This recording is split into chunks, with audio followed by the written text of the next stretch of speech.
अस्सलाम वालेकुम। डिस्कवर इल्म के दिलचस्प और मालूमाती सवालात जवाबात की सीरीज़ में खुश आमदीद। सवाल नंबर 1, वो क्या चीज़ है जो बेरंग और बेजायका है लेकिन फिर भी लोग खा जाते हैं?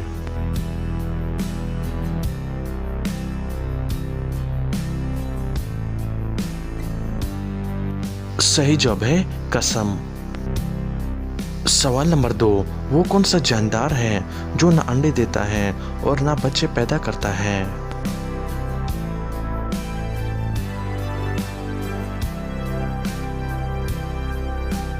सही जवाब है हर नर जानदार।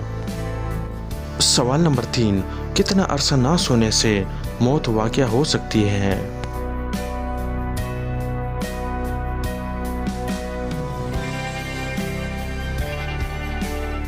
सही जवाब है अगर इंसान 10 दिन लगातार जागता रहे तो मौत वाक़या हो सकती है।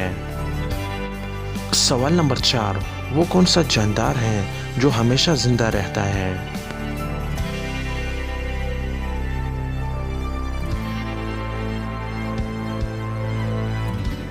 सही जवाब है जेलीफिश। सवाल नंबर 5, वो क्या चीज़ है जिसके सर पर आग और बदन में पानी होता है?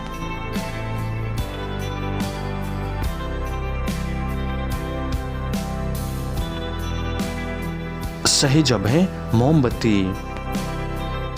तो दोस्तों, उम्मीद करता हूँ कि आज की वीडियो आपको पसंद आई है। अगर पसंद आई है तो लाइक का बटन दबाएं और मज़ीद मालूमाती वीडियोस के लिए हमारे चैनल को सब्सक्राइब कीजिए। शुक्रिया।